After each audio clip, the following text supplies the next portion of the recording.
Hello, welcome back to the channel. I don't like doing films in the house, but people have been asking me to show them how I tie up my casts. I keep things very, very simple, as you will shortly find out.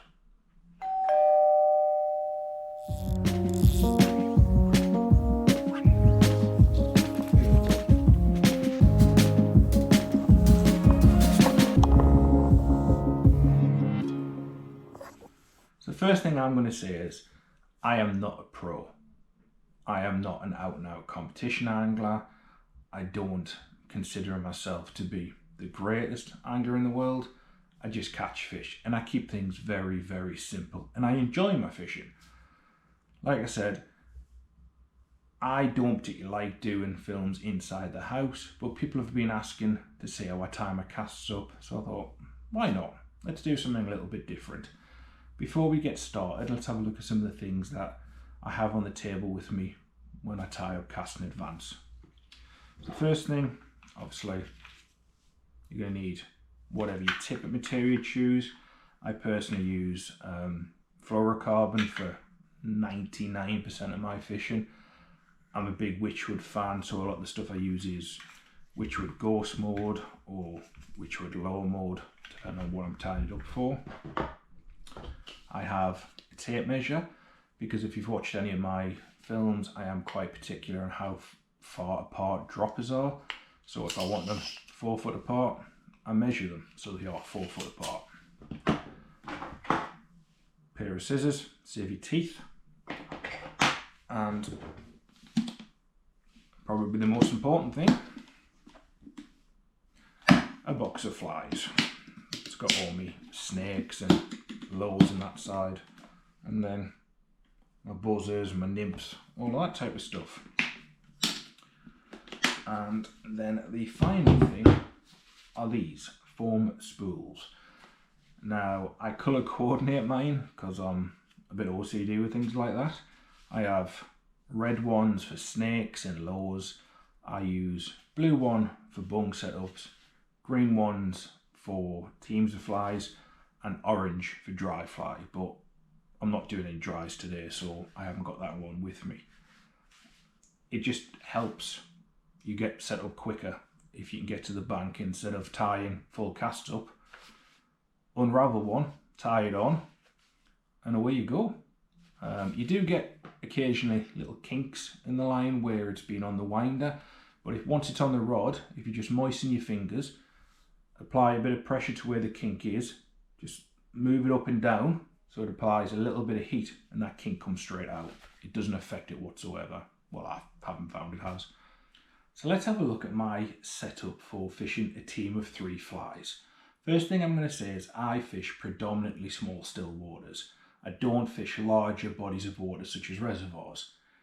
So my total length of leader is normally around 12 foot because that suits the depth of water I fish. If I was going to fish a reservoir, I'd potentially extend that to 15 foot or 18 foot even, and extend the length between each dropper. So on a 15, 5, 5 and 5.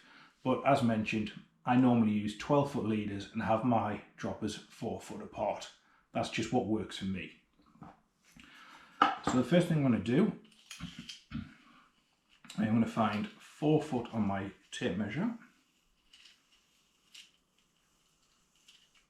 And that is there. Place that on my table. So now what I'm going to do is take the line I'm going to use for my droppers. So on majority of my teams of fly setup, I use 6 pound Witchwood Ghost Mode fluorocarbon. So I'm going to take 3 lengths of line, all at 7 inches each. So the reason I cut these lengths of line to be around 7 inches is because I like my droppers to be about 5 inches once they're on the tippet material.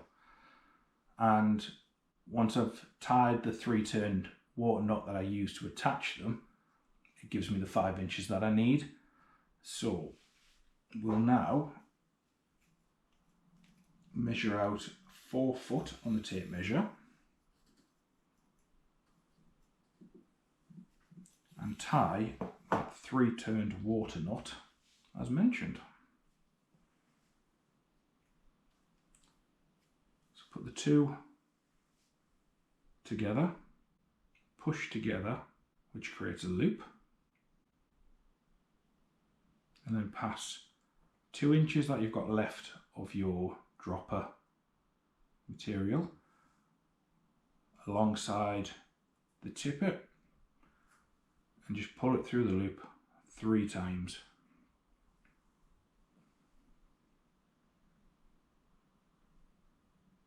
Just like that. Moisten the knot and slowly pull it down.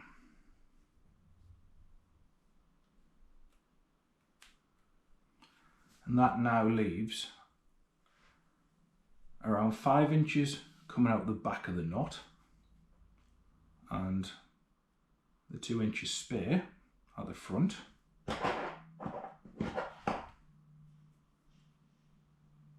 Just snip that off.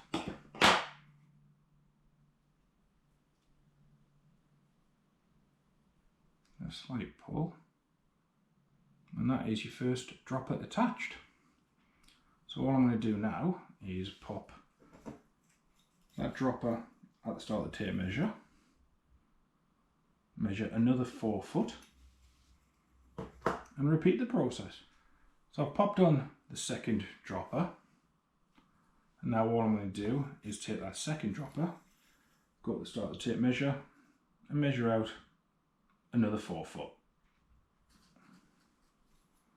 And then we're going to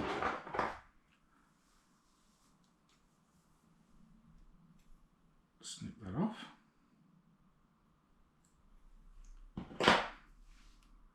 What I should have now is a 12 foot leader material with 2 droppers on. So we've got 4 foot,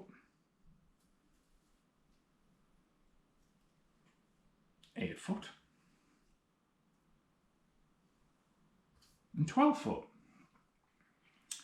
So that is the leader material sorted. So now what we need to do is pick out some flies and talk about getting them on and how I do that. So I've looked at the forecast, and Elladine is meant to be decent conditions on Saturday. I think we're looking at 10-12 miles an hour southerly winds and temperatures up to 18 degrees. So I think washing line will probably work on Saturday. So what I've got a size 10 fab, which I'm going to put on the point.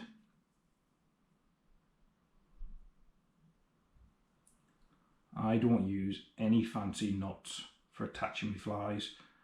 I literally use a 6-turned half-blood knot. So 3,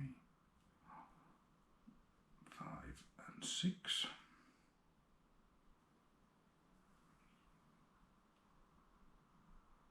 Pop that in. Moisten the knot down nice and slowly. Trim that tag.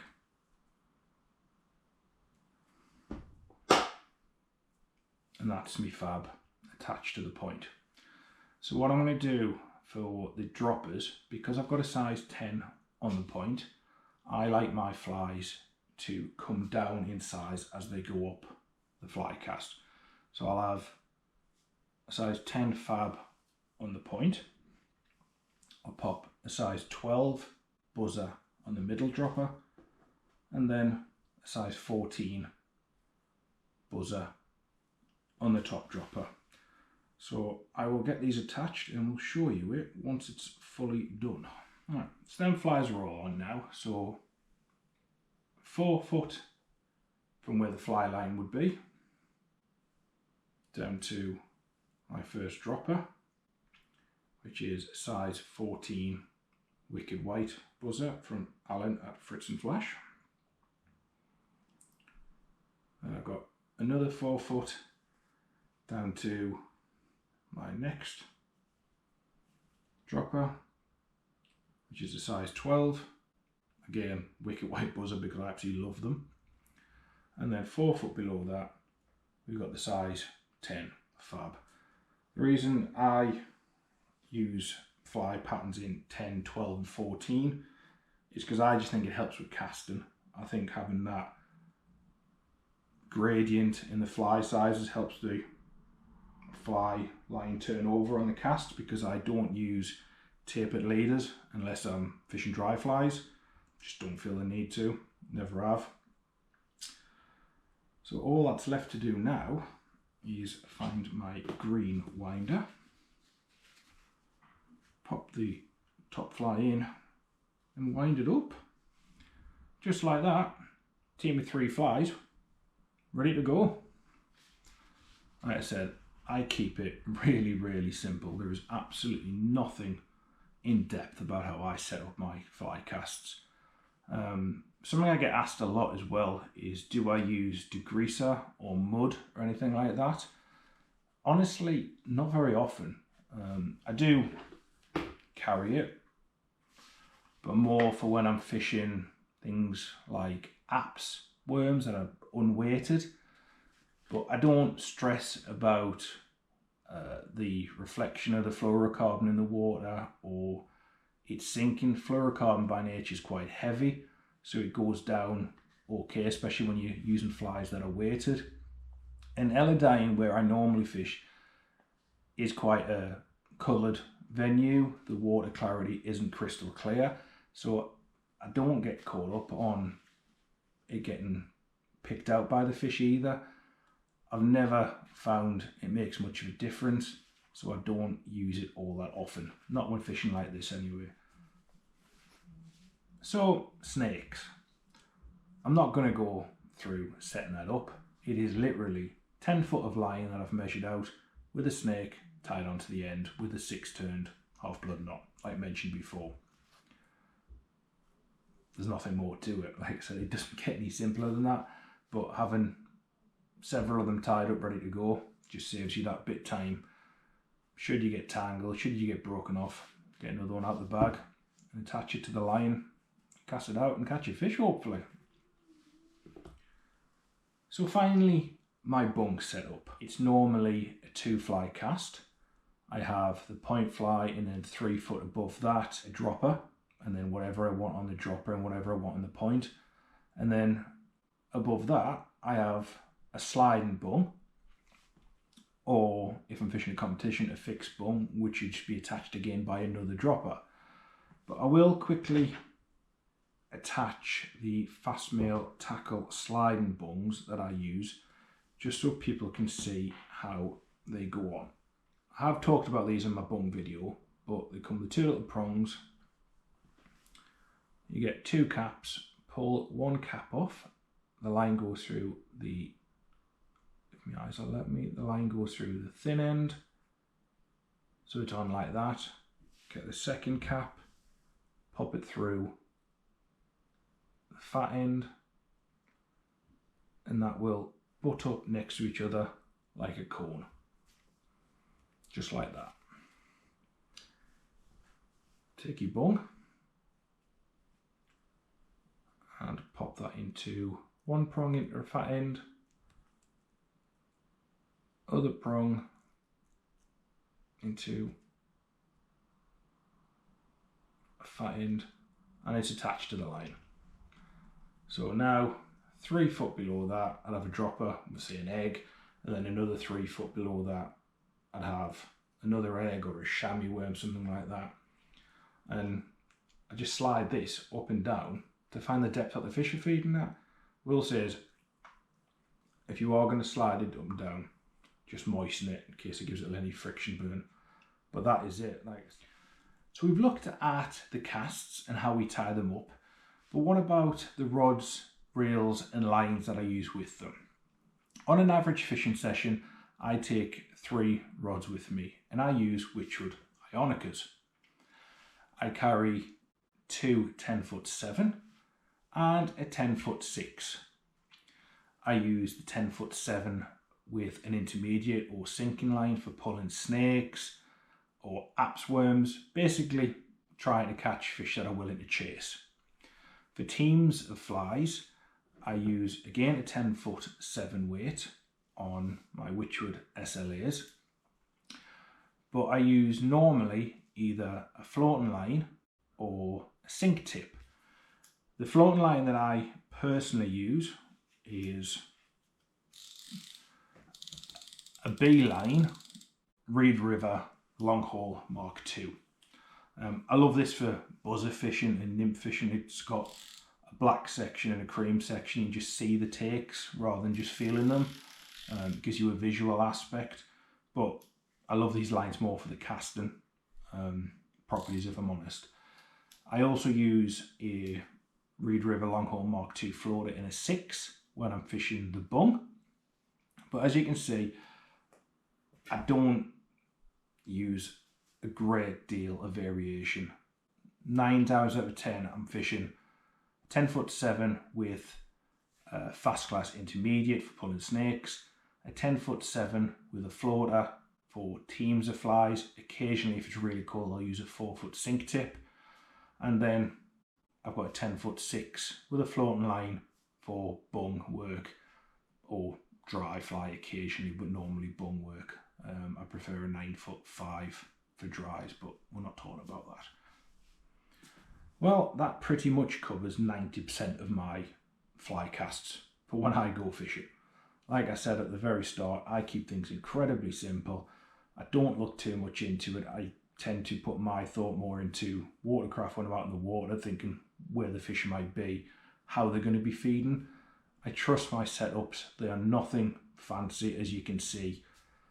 And if you watch my videos, I catch a few fish, but I hope you're getting something from it.